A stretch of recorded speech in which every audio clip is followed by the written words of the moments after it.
Hello guys, आइए हम लोग फिजिक्स का जो ट्वेल्थ का पिछले वीडियो में सिलेबस का बात किए थे। ट्वेल्थ का पूरा सिलेबस हम लोगों ने देखा और फर्स्ट चैप्टर जो था, फर्स्ट यूनिट था इलेक्ट्रोस्टैटिक्स। इसमें आवेश को रेस्ट में रखकर अध्ययन करते हैं। फिजिक्स की वह शाखा, वह ब्रांच है, एक फिजिक्स का ऐसा ब्रांच है जिसमें चार्ज को रेस्ट में रखकर अध्ययन किया जाता है। तो उस शाखा को इलेक्ट्रोस्टैटिक्स स्थिर वैद्युतिकी कहते हैं। जिसमें फर्स्ट लेसन था, फर्स्ट चैप्टर है विद्युत आवेश एवं विद्युत क्षेत्र। इसका इंग्लिश होता है electric charge and electric field. Electric charge and electric field. तो सबसे पहले इस चैप्टर में जानना है कि आखिर आवेश है क्या, विद्युत आवेश या आवेश है क्या। चैप्टर का नाम है विद्युत आवेश, तो आवेश है क्या। जैसे आप लोग साधारण ढंग से जानते होंगे कि इलेक्ट्रॉन, जैसे जब तक इलेक्ट्रॉन प्रवाह नहीं होगा तो चार्ज उत्पन्न नहीं होगा। अगर इलेक्ट्रॉन किसी से ग्रहण करता है, इलेक्ट्रॉन किसी से ग्रहण कर रहा है, किसी पदार्थ दूसरे पदार्थ से ग्रहण कर रहा है, तो ग्रहण करता है तो उस पर नेगेटिव चार्ज आता है। और यदि इलेक्ट्रॉन किसी को दे रहा है तो उस पर पॉजिटिव चार्ज आता है। इसके पास ज़्यादा है तो दे रहा है, किसी को त्याग कर रहा है, तो कोई भी पदार्थ जो इलेक्ट्रॉन का त्याग करता है वह पॉजिटिव चार्ज होता है और जो इलेक्ट्रॉन को ग्रहण करता है वह नेगेटिव चार्ज होता है। तो यहाँ से जब इलेक्ट्रॉन निकलकर, जो इलेक्ट्रॉन होती है लगातार निकलने के बाद कंटिन्यूअस रूप से लगातार चलने लगता है, गति करने लगता है, तो यह इलेक्ट्रॉन आवेश उत्पन्न करता है। क्या उत्पन्न करता है? आवेश उत्पन्न करता है। यही इलेक्ट्रॉन जब लगातार चलना शुरू हो जाता है, फ्लो होने लगता है, लगातार कंटिन्यूअस फ्लो होने लगता है, तो यह इलेक्ट्रॉन चार्ज उत्पन्न करता है।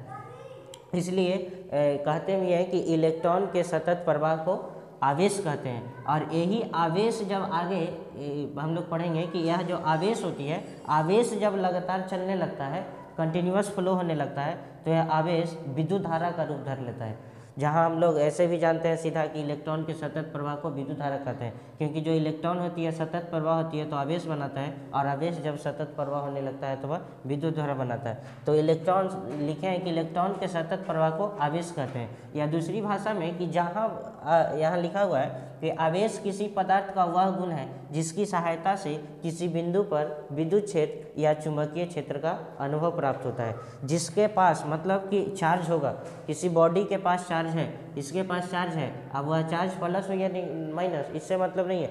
अगर चार्ज है तो जो चार्ज होती है वे दो क्षेत्र उत्पन्न करता है, एक इलेक्ट्रिक फील्ड और दूसरा मैग्नेटिक फील्ड। जो चार्ज होती है, किसी बॉडी के पास चार्ज अगर आने लगा तो यहाँ पर दो चीज़ हम लोग फील करते हैं, महसूस करने लगते हैं कि एक इलेक्ट्रिक फील्ड उत्पन्न हो जाता है और दूसरा मैग्नेटिक फील्ड उत्पन्न हो जाता है। मतलब विद्युत बल अनुभव होने लगता है और चुंबकीय बल अनुभव होने लगता है। उसके चारों ओर दो क्षेत्र उत्पन्न होता है, एक विद्युत बल, एक चुंबकीय बल। लेकिन हम लोग इलेक्ट्रोस्टैटिक्स में स्थिर आवेश के बारे में पढ़ते हैं, क्योंकि वह जो स्थिर आवेश का मतलब हुआ कि आवेश रुका हुआ है, चल नहीं रहा है। तो स्थिर आवेश सिर्फ एक ही क्षेत्र उत्पन्न करता है और वह होता है विद्युत क्षेत्र। जो स्थिर है वह चुंबकीय क्षेत्र उत्पन्न नहीं करता है। जब आवेश चलने लगता है, गति में आ जाता है, तब वह दोनों क्षेत्र उत्पन्न करता है, विद्युत क्षेत्र, चुंबकीय क्षेत्र। यहाँ से ऑब्जेक्टिव के लिए याद रखें कि जो स्थिर आवेश होती है कौन सा क्षेत्र उत्पन्न करती है, कौन सा बल उत्पन्न करता है, विद्युत बल, चुंबकीय बल, दोनों। तो सिर्फ विद्युत बल, जो स्थिर आवेश होता है वह विद्युत बल उत्पन्न करता है, विद्युत क्षेत्र उत्पन्न करता है, वह चुंबकीय क्षेत्र से उसका कोई मतलब नहीं है। जब वह स्थिर ना होकर गति में आ गया तब वह दोनों क्षेत्र उत्पन्न करता है, विद्युत क्षेत्र, चुंबकीय क्षेत्र। इसलिए यहाँ पर लिखा हुआ है कि आवेश किसी पदार्थ का वह गुण है जिसकी सहायता से किसी बिंदु पर हम दो क्षेत्र को अनुभव करते हैं, या तो चुंबकीय क्षेत्र का या तो विद्युत क्षेत्र का। अगर दोनों में से किसी क्षेत्र को या दोनों को अनुभव कर रहे हैं तो वहाँ पर चार्ज होगा। पदार्थ के उस गुण को क्या कहते हैं? चार्ज कहते हैं, आवेश कहते हैं। आवेश कितने प्रकार का? दो प्रकार का। जब कोई, जैसे पहला है धन आवेश जिसको पॉजिटिव चार्ज कहते हैं, और दूसरा है ऋण आवेश, नेगेटिव चार्ज कहते हैं। पॉजिटिव चार्ज क्या है कि जब इलेक्ट्रॉन किसी पदार्थ से निकल रहा है, कोई बॉडी है, आप पिछले पढ़े भी होंगे कि केमिस्ट्री में भी पढ़े होंगे कि जो इलेक्ट्रॉन होती है आतम कक्षा से इलेक्ट्रॉन त्याग करता है तो वह धनायन बन जाता है और ग्रहण करता है तो ऋणायन बन जाता है। तो वही बात यहाँ है कि कोई पदार्थ अगर इलेक्ट्रॉन किसी को दे रहा है, उससे इलेक्ट्रॉन निकल रहा है, निकलने के बाद वह बाहरी कक्षा से निकल जा रहा है, बाहर निकल रहा है, तो बाहर जो निकलता है उसी को कहते हैं कि इलेक्ट्रॉन त्याग करता है। तो जब इलेक्ट्रॉन त्याग करता है तो उस बॉडी पर प्लस चार्ज आ जाता है। कोई बॉडी है, यह इलेक्ट्रॉन किसी को दे रहा है तो इस पर जो चार्ज आएगी प्लस चार्ज आ जाएगा। और अगर कोई बॉडी है जो किसी से इलेक्ट्रॉन ले रहा है, किसी से इलेक्ट्रॉन क्या कर रहा है, ग्रहण कर रहा है, तो इस बॉडी पर नेगेटिव चार्ज आ जाएगा। तो यही लिखा हुआ है कि जब कोई पदार्थ इलेक्ट्रॉन का त्याग करता है तब वह धनावेशित हो जाता है। जब इलेक्ट्रॉन का त्याग करेगा तब धनावेशित हो जाएगा, और जब कोई पदार्थ इलेक्ट्रॉन का ग्रहण करता है तब वह ऋणावेशित हो जाता है। यहाँ से एक बात याद रखें कि यह इलेक्ट्रॉन का त्याग कर रहा है तो इलेक्ट्रॉन का कमी हो रहा है। तो जब धनावेश होगा, जब कोई कण को धनावेशित किया जाता है तो वह आकार छोटा हो जाता है, क्योंकि वह इलेक्ट्रॉन इसके पास घट रहा है तो आकार उसका छोटा होगा। ऐसे याद रखें कि यह इलेक्ट्रॉन ग्रहण कर रहा है तो त्याग कर रहा है तो एक इलेक्ट्रॉन घट रहा है, तो इसलिए आकार इसका क्या हो जाएगा, छोटा। तो यहाँ से याद रखें कि जब किसी कण को धनावेशित किया जाता है तो आकार बढ़ेगा या घटेगा, तो आकार घटेगा। जब इलेक्ट्रॉन ग्रहण करेगा, किसी से दूसरा से इलेक्ट्रॉन ले रहा है, दूसरे के पास से इलेक्ट्रॉन को अपने यहाँ ला रहा है, ग्रहण कर रहा है, तो उसके इस स्थिति में आकार बढ़ जाता है। मतलब कि किसी कण को ऋणावेशित करने पर आकार बढ़ता है और किसी कण को धनावेशित करने पर आकार उसका घटता है। ये बात को याद रखें। अगर लिखना चाहते हैं तो आप लिख सकते हैं।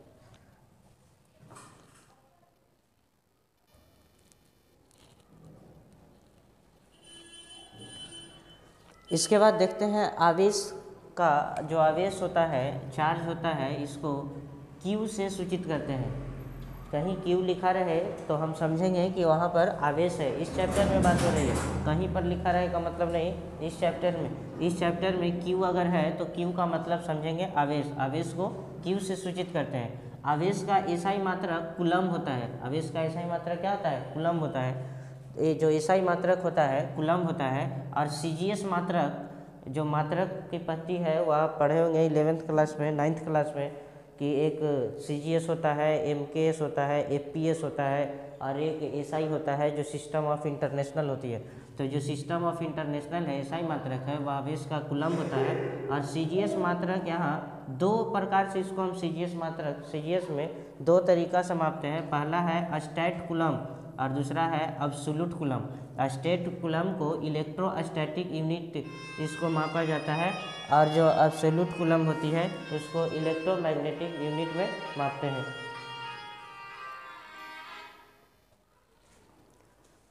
जो स्टैट कूलम होती है उसे ये इलेक्ट्रोस्टैटिक यूनिट ESU में मापते हैं, और इसको absolute coulomb EMU electromagnetic unit में मापते हैं। स्टैट कूलम 1 जो एब्सोल्यूट कूलम है, एक एब्सोल्यूट कूलम में 10 कूलम होता है। यह कूलम कहाँ है, एसआई मात्रक। तो एक एब्सोल्यूट कूलम बराबर 10 कूलम, और 10 कूलम में 3 गुना 3 इंटू 10⁻10, तो ये 10 कूलम बराबर 3 गुना 10⁻10 स्टेट कूलम होता है। यहाँ से 1 कूलम निकालेंगे तो 10 इधर बटा में चल जाएगा, और 10 ऊपर फिर भेजेंगे तो पावर घट जाएगा, घट कर कितना हो जाएगा, 9। तो 1 कूलम बराबर 3 गुना 10⁻9 स्टेट कूलम। इन सब को न्यूमेरिकल में काम आएगा। उसके बाद है स्टेट कूलम। अब स्टेट कूलम को रखेंगे तो गुना में इधर जाएगा तो भाग में जाएगा, अब बटा में हो जाएगा।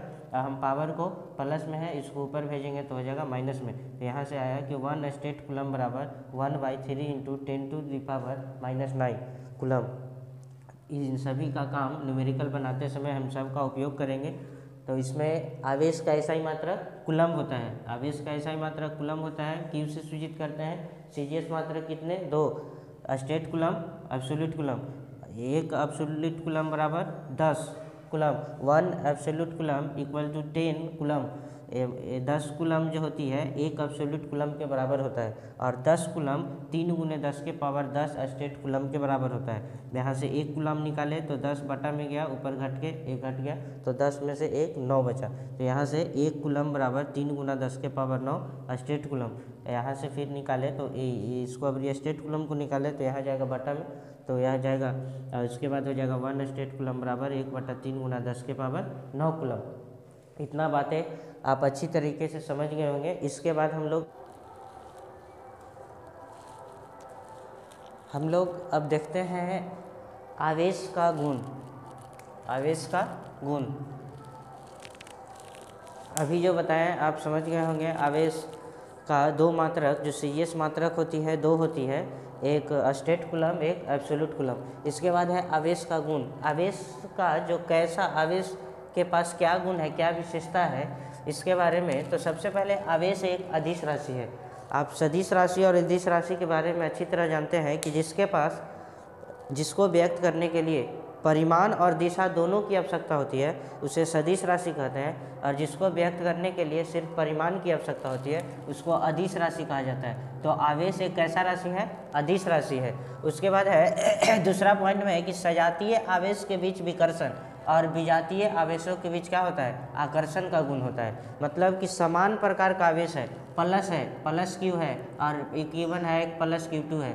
अगर इन दोनों का, सजातीय का मतलब होता है कि दोनों का गुण समान, अगर प्लस है तो एक प्लस है तो दूसरा भी प्लस, तो इन दोनों को सजातीय कहा जाता है। अगर इन दोनों को एक जाति वाला को, अगर माइनस माइनस इन दोनों को आपस में लाएं तो एक जाति का है, तो एक जाति वाला को जब नज़दीक लाते हैं तो विकर्षण होता है। विकर्षण का मतलब कि दूर भागता है, कभी भी एक साथ नहीं आ सकता है, ये सट नहीं सकता है। एक गुण वाला जितने भी पदार्थ होंगे, आवेश होगा, वह एक दूसरे से सटेगा नहीं, वह क्या होगा? विकर्षण होगा। अगर अलग अलग देंगे, एक प्लस दे दें, एक माइनस दे दें, एक माइनस दे दें, एक प्लस दे दें, तो विजातीय आवेश के बीच क्या हो जाएगा? आकर्षण हो जाएगा। ये दोनों एक दूसरे से चिपक जाएगा।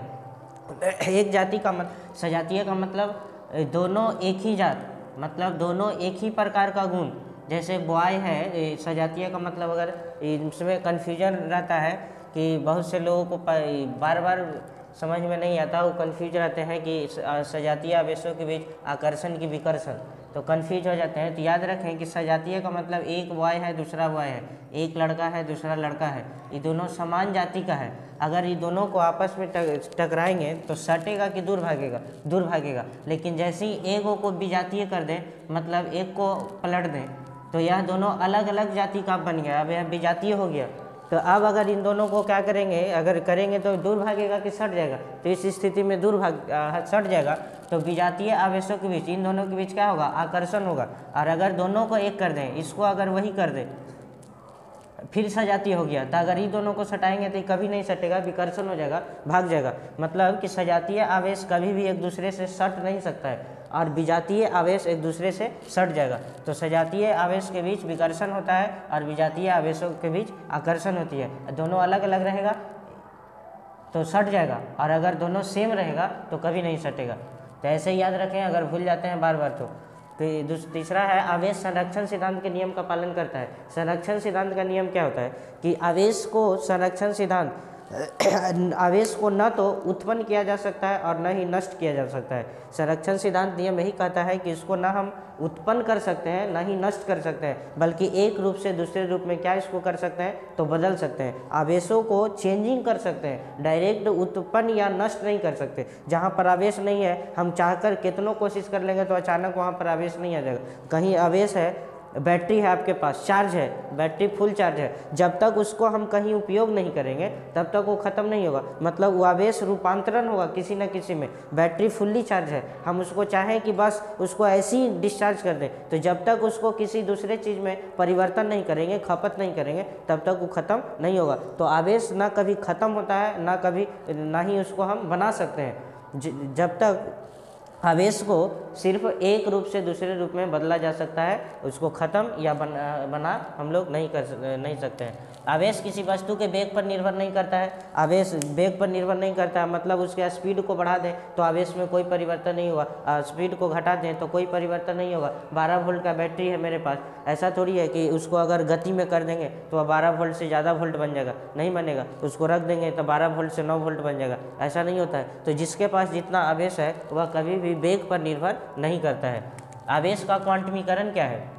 आवेश में क्वांटमीकृत होता है। आवेश में क्वांटमीकृत का गुण होता है। क्वांटमीकृत का मतलब होता है किसी आवेशित वस्तु पर, किसी वस्तु के पास जो आवेश होती है वह इलेक्ट्रॉन के पूर्ण गुणज के बराबर होता है। जो इलेक्ट्रॉन पर आवेश होगा, इलेक्ट्रॉन पर के आवेश, जो इलेक्ट्रॉन का आवेश होता है उसके पूर्ण गुणज के बराबर होता है। तो इलेक्ट्रॉन पर कितना आवेश होता है, तो 1.6 ×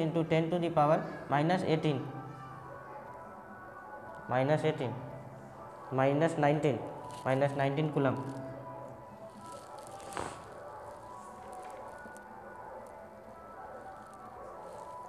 1.6 × 10⁻⁻19 कूलम आवेश होता है। इलेक्ट्रॉन पर आवेश होता है 1.6 गुना 10⁻⁻19 कूलम। तो किसी वस्तु पर आवेश की मात्रा हमेशा इसके पूर्ण गुणज, जहाँ n है 1 2 3 ... इसके पूर्ण गुणज के बराबर होगा। तो यह आवेश का क्वांटमीकरण कहलाता है।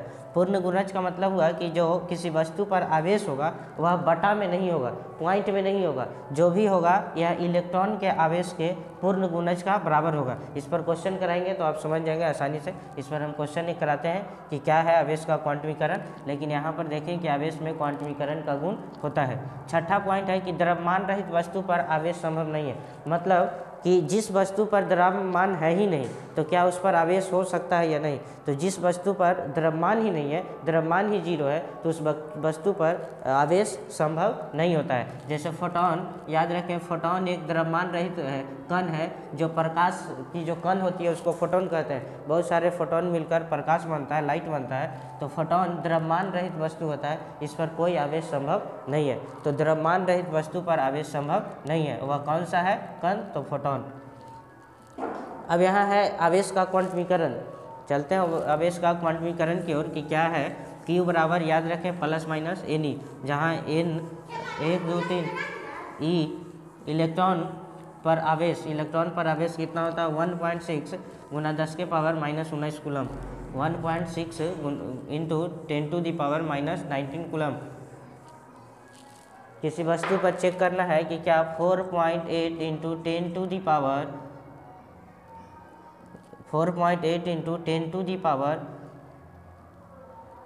10⁻20 कूलम का आवेश हो सकता है या नहीं, इसको चेक करना है। कैसे क्वांटमीकरण क्या कहता है, इस क्वांटमीकरण को अच्छी तरह से समझेंगे। देखते हैं कि क्या है आवेश का क्वांटमीकरण।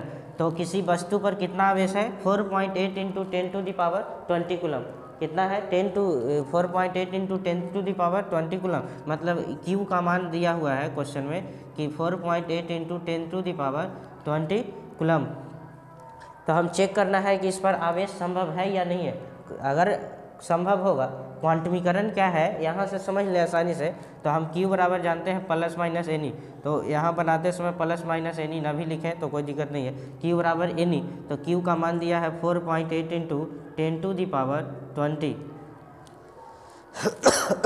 बराबर,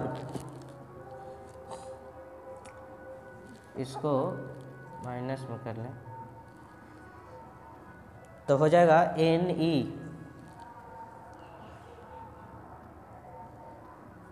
जिसमें 4.8 × 10⁻⁻20 और n इलेक्ट्रॉन के पता है कि 1.6 × 10⁻⁻19 कूलम, यही है ना। तो इसके ऊपर करेंगे, इसको यहाँ करेंगे तो आ जाएगा -20 1.6 × 10⁻⁻19 कूलम n। तो ये कट जाएगा 3 से और यह ऊपर जाएगा तो ये बन जाएगा 3 × 10⁻⁻20 गुना 10⁻⁻90। तो यहाँ आ जाएगा कि 3 × 10 प्लस हो जाएगा तो -1, तो 10 फिर नीचे आ जाएगा तो 3/10 मतलब 0.3। तो यहाँ पर n का मान कितना आ रहा है 0.3। तो अभी बताए हैं कि n का मान 0 पॉइंट में नहीं आना चाहिए। जो पॉइंट है इसमें नहीं आएगा, पॉइंट में अगर आता है तो यह पूर्ण गुणज नहीं है। तो किसी वस्तु पर क्या 4.8 × 10⁻⁻20 कूलम हो सकता है, नहीं हो सकता है। अगर n का मान, यहाँ जो n का मान निकाले हैं, यदि n का मान पूरा कोई अंक निकल जाता तो पूरा अगर अंक निकल जाता तो कहते कि आवेश संभव है। 1 नंबर ऑब्जेक्टिव में आपसे पूछता है कि दे देगा, आवेश दे देगा, पूछेगा कि इस पर आवेश संभव है या नहीं है। तो इस तरह से निकालेंगे Q बराबर N से। तो यहाँ से निकालते हैं यदि n का मान आपका पूर्ण गुणज के रूप में आ रहा है, 1 2 3 के रूप में आ रहा है, तो हम कहेंगे कि आवेश संभव है। लेकिन अगर पॉइंट में आए, बटा में आए, तो इस पर आवेश संभव नहीं है। तो देखेंगे कि आखिर क्वेश्चन को हम चेंज कर रहे हैं, उसके बाद फिर बनाएंगे इस पर कि आवेश संभव है कि नहीं है। तो इस स्थिति में आवेश संभव नहीं है। किसी वस्तु पर 4.8 into 10 to the power -20 coulomb का चार्ज नहीं हो सकता है। देखते हैं 3.2 into 10 to the power -18 coulomb. देखते हैं क्या यह संभव है या नहीं है। तो फिर उसी तरह से Q बराबर N, तो Q की जगह दिया है 3.2 इंटू 10 टू द पावर -18, इधर आ जाएगा इलेक्ट्रॉन, तो बच जाएगा N। इलेक्ट्रॉन पर आवेश बताए हैं, इलेक्ट्रॉन पर आप जानते हैं कि आवेश होता है 1.6 into 10 to the power -19 coulomb बराबर इक्वल टू N। तो इससे यहाँ से करेंगे तो 16 दूनी 32, 16 दूनी के 32, तो यह आ जाएगा 2 into 10 to the power -18 into 10 to the power, यह जो माइनस है ऊपर जाएगा तो बन जाएगा प्लस बराबर N। ये बेस सेम है तो पावर को जोड़ देते हैं, तो ये आ जाएगा 10 टू द पावर 1 बराबर N। तो ये गुना होके कितना 20, N बराबर 20।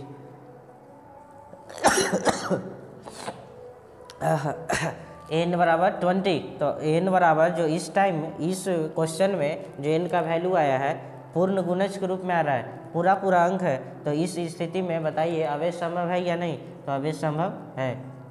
उस कंडीशन में आवेश संभव नहीं था, लेकिन इस कंडीशन में आवेश संभव है। तो यही क्वांटमीकरण कह रहा था कि जो किसी वस्तु पर आवेश की जो मात्रा होती है वह इलेक्ट्रॉन के पूर्ण गुणज के रूप में होती है। मतलब यहाँ अब N का मान रखेंगे तो इलेक्ट्रॉन का पूरा यहाँ जो गुना हो रहा है वह पूरा अंक से गुना हो रहा है। लेकिन यदि पॉइंट में होता है तो क्वांटमीकरण नहीं होता है। तो यह गुण किस में पाया जाता है, आवेश में, कि आवेश में जब भी इलेक्ट्रॉन होगा तो पूर्ण गुणज के रूप में ही पाई जाती है। आशा करते हैं आप यह जो क्वांटमीकरण होगा अच्छी तरह से समझ गए होंगे। इसमें किसी प्रकार को किसी को कोई दिक्कत नहीं होनी चाहिए। यह ऑब्जेक्टिव में पूछता है, तो आप ऐसे करके जल्दी से इस फार्मूला पर इसको चेक कर लें और इस तरह से अपने आंसर का सही चुनाव करें। ठीक है, इसके बाद हम लोग आगे टॉपिक पर बात करेंगे। आज के लिए इतना ही, थैंक यू। अगर वीडियो आपको समझ में आया है, पूरी बात समझ में आया है और मेरे चैनल पर नए हैं तो प्लीज़ मेरे चैनल को सब्सक्राइब कर दें। धन्यवाद।